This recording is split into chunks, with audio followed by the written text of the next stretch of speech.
All right. So we were wrestling recently with a communication system. How in the world do we communicate more effectively with our volunteers? In primary purpose of this is because there are things I want to communicate to my volunteers that I can't communicate to the whole church. I can't stand up in front of the whole congregation and talk about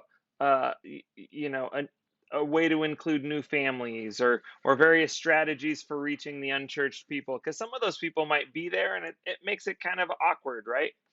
And so we've been trying to brainstorm ways to better connect with our volunteers. And I want to show you what it is that we're using. There's a bunch of ways to kind of tackle this problem, but we are using the People app. And the People app is a free solution by Planning Center. There's also things like Church Community Builder, which is owned by PushPay, I believe now, and then there's Tithely. Different people, different church management systems are out there, CMS. But we currently at North Hills we're using Planning Center, so that's what I know at this moment, and I want to show you how you can connect with your volunteers for very cheap, if not completely free, and to spread the load a little bit. All right. So, first of all, let's talk about what we communicate. When we communicate with our volunteers, we use an acronym called VIP. VIP stands for Vision, Information, and Prayer. Right? Vision, information, and prayer. And so, one of the things that we look at as we look at VIP volunteer communications, and we say, oh, I guess we go this way. And we look at that and we say, okay, first of all, vision. What does it mean to cast some vision for our volunteers? Hey, volunteers, we're really excited. I need you to know that every Saturday could be someone's first Saturday in your church, right? Every Saturday could be someone's first Saturday. So let's keep that in mind. And as we go into maybe a season like the holiday season or around Easter, one of those times when you might have more guests or fewer guests, summer when you have people, family visiting, like every Saturday could be someone's first Saturday. And so let's always be ready for that. If it's guest services, let's talk to visitors from the stage. Let's talk to our online audience that might be visiting that way, right? So, whatever you need to do to cast vision to your volunteers so everybody's kind of on the same page about what is church about, what is it that we're doing, what is it that's most important, right? So that's your V. Next is information. Hey, we have this event coming up, or our Pathfinder group is going to start going again, or small groups, or whatever it might happen to be. But there's a bunch of different ways to look at it and say, hey, there is an opportunity, and we want you to communicate it. Communicate it to your team of volunteers, communicate it to visitors as they come. Maybe it's a family event. You see someone with kids, you say, hey, are your kids signed up for our Pathfinder? We have an informational meeting coming up for Pathfinders. Why don't you come on out? So, whatever it might happen to be. So, vision, information, and then prayer. We say, hey, here's something that's really important to us as a church. Here's a program, a ministry. Maybe we pray for different ministries, and each communication we pray over a different ministry, whatever it might happen to be. But what we want to make sure we always spend some time in prayer. So vision, information, and prayer, and I've always found that to be helpful as a guide. Okay, so VIP, how do you communicate to your volunteers? This is what we communicate, but let me show you how we communicate this, right? First of all, we'll record a video about, my goal is 5 minutes. It's been between 5 and 10. On our first go around, it's been about an 8 minute video, but you want to give them something they can listen to in the car so they can pull up YouTube. They don't need to necessarily see you, something like that. So you could record a video. That's one way to do it. You could send an email or a text. What we're doing is a little bit of all of the above. So we'll record a quick video. and I'll just kind of talk people through, hey, here's vision, here's where we're headed as a church, here's why we're doing what we're doing. Here's some information about specific things that we want to remember, and then here's some things that we're praying for, including you as our volunteers. So we'll kind of frame all that out, and what we'll do is we use people, which is again a free app, a free website, people.planningcenteronline.com, and you can go there, and this is what it would somewhat look like. Now I want to show you around Planning Center a little bit. This is Planning Center with my contact information. I didn't want to accidentally release anybody else's contact information, so I kind of preloaded some things in here. So this is me. And what happens, if I click on profile, it'll show, address and things of that nature. Activity will show what that person has been up to. Have they been engaged? If you use Planning Center's other apps, this interacts with whether they've been in a small group with your groups app, or your check-in, if they check in with kids with your check-in app. It interacts with services. So they have a bunch of different apps as a company. For small amounts of people, all of their apps start free. So all of their apps are free at first, and then they kind of grow from there depending on how many people you're speaking to. Communication is another. Have I had any communications with this individual? Workflows, are they in a process somewhere? Notes, so you could write a note and the notes are personal, and you just say, this is the pastor. So you could put a note and save it, and then so that way you could go back and remind yourself of this individual and what's going on. There are forms. Has this person filled out any forms? We're going to get to forms in a minute. And then there's custom tabs. So we have two custom tabs. One, their membership, not if they're a member or not, but what parts of our membership class have they been through. We have a membership class, so that's kind of customized to us. But then there's volunteer types, right? And so we have different kinds of volunteers. So we can go in, we can edit the answer, and we could say, okay, what kinds of volunteer is Tim? Okay, well, Tim is a board member, and he's on the communications team, and he's, he's a community group leader. He does some community outreach as a volunteer as well. He's administrative, right? Depending on what all stuff, and you can check mark as many as you want. This is a custom field that we created, and we just hit save. And I'll show you, it's pretty easy to make the custom fields. It works pretty well. But once you've made your custom fields, then you can go to lists, and in lists you can find this. So I'm going to load this tab. This is our list, and you create some rules. So for us, we say, all right, in our rules on our list, include any people that are a volunteer types, and it includes any of these. And then it will literally create, if I click on results here, it's going to give us a full list of all of our volunteers. The problem is it's going to show you names and email addresses and phone numbers, so I can't click on results right now.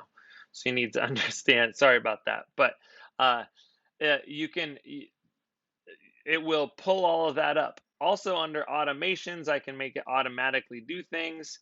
We don't have any set for this, but here's one really cool piece, and this is what we use, okay? So we have it under settings. This is mine. I can send this list to other people, so if they'd like to be able to use the same rules that I've put in place, they can do so. It's in my volunteer category. I can have this list refresh every night. So if I ask my leaders, if I give them editing rights so that they can mark volunteers, say my head deacon, I say, hey, here's what I want you to do. I want you to mark in the people app every time somebody joins your deacon team or leaves your deacon team. Check mark or uncheck mark their name. Every night, this is going to automatically refresh. So I don't have to try and figure out, oh man, who are my volunteers? I'm not sure. I don't have to worry about that. All I have to do is make sure my leaders are properly marking their teams inside the system, if that makes sense.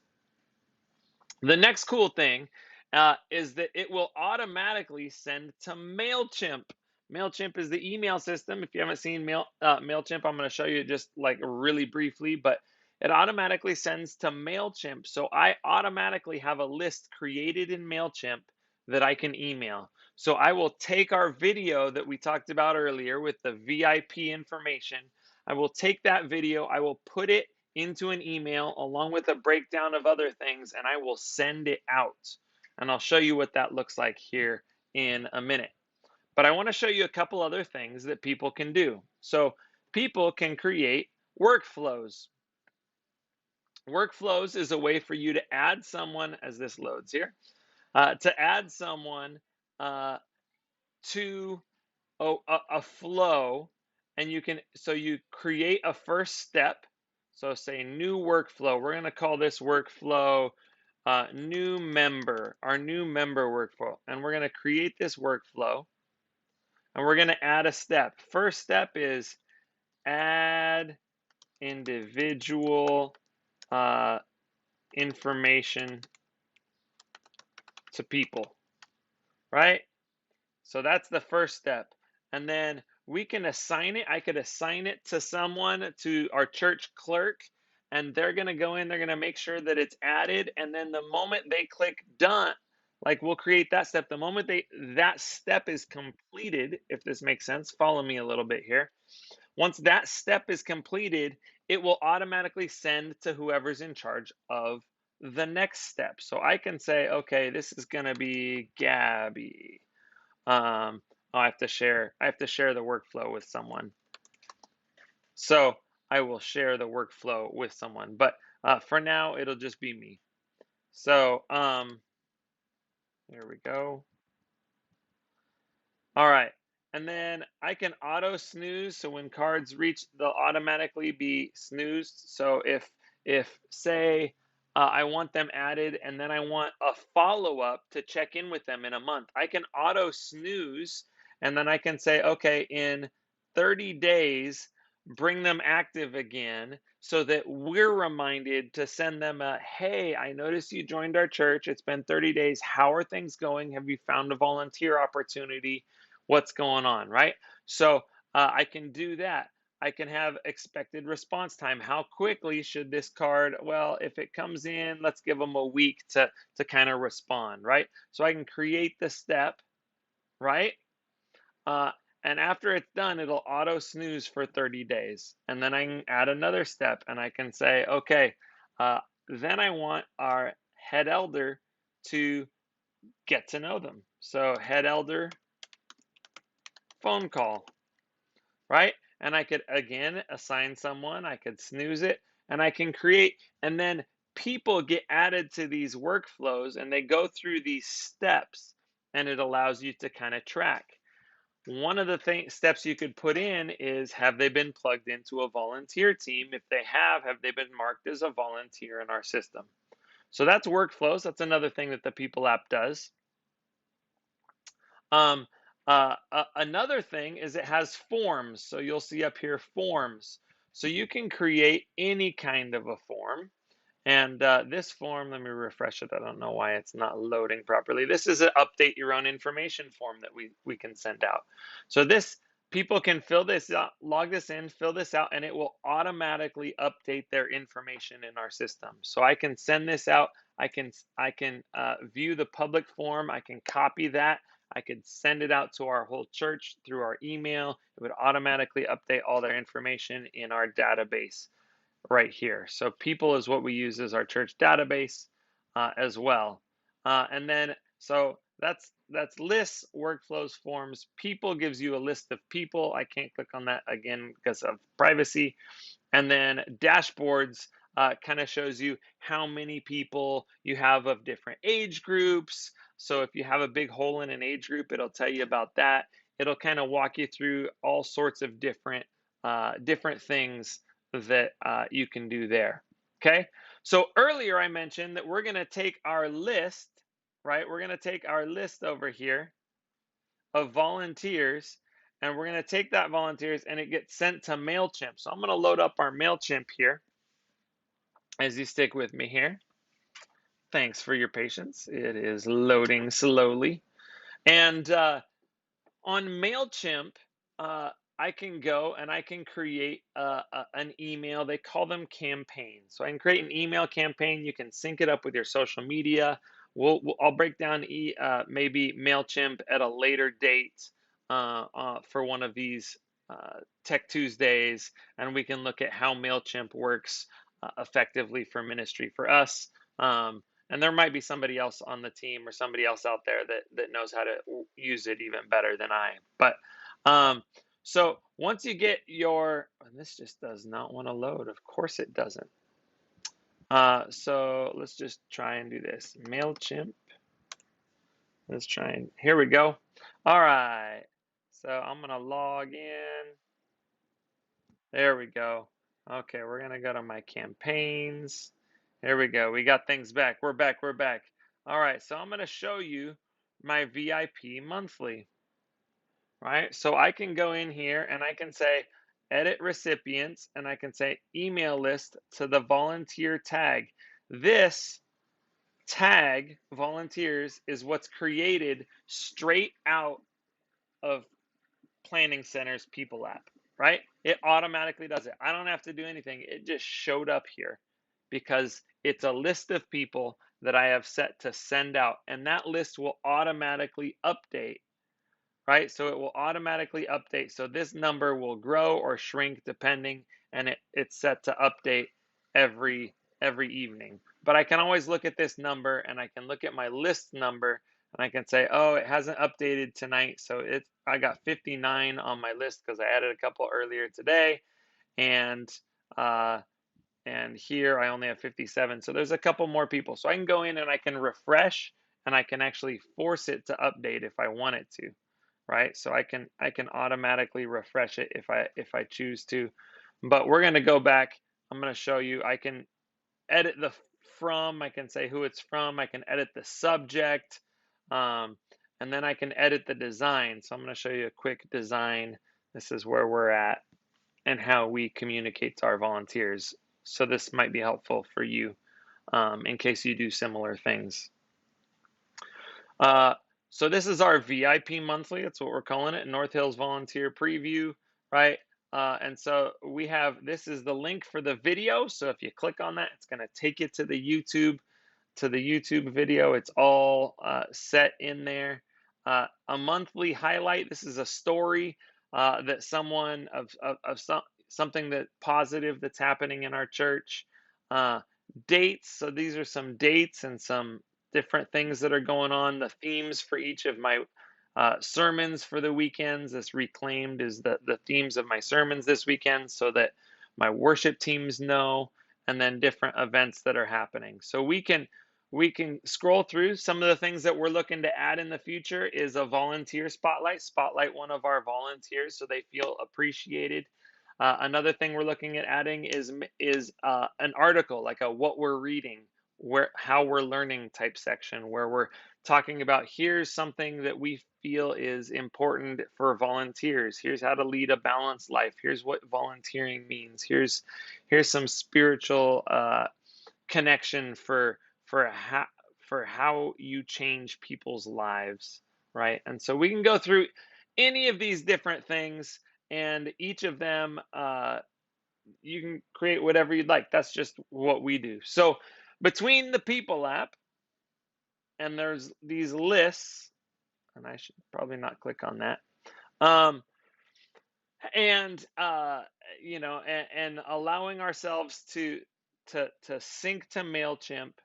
Between the People app and MailChimp, we're able to send this out, and we can hit continue, right? We can go down here, we can connect it to Facebook. Maybe we have a Facebook group that is just for our volunteers and we invite people in, or we send them out as their volunteers or not. You could post it to there.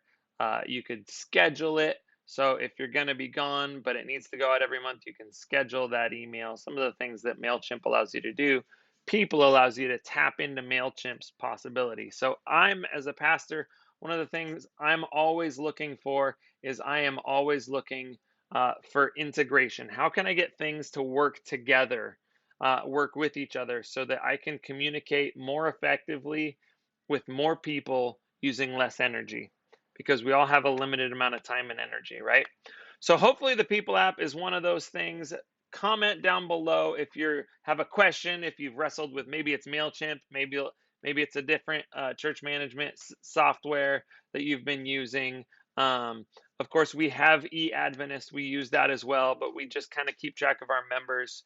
It doesn't really interact with much, and so we use People in addition. So when we gain a member or lose a member, we update two databases, and it's not too hard to do. Our clerk jumps in and does that for us. So let us know if you have any questions. What is it that you use for your church management system? If you'd like to walk us through a little bit of it for one of our Tech Tuesdays, that would be great as well.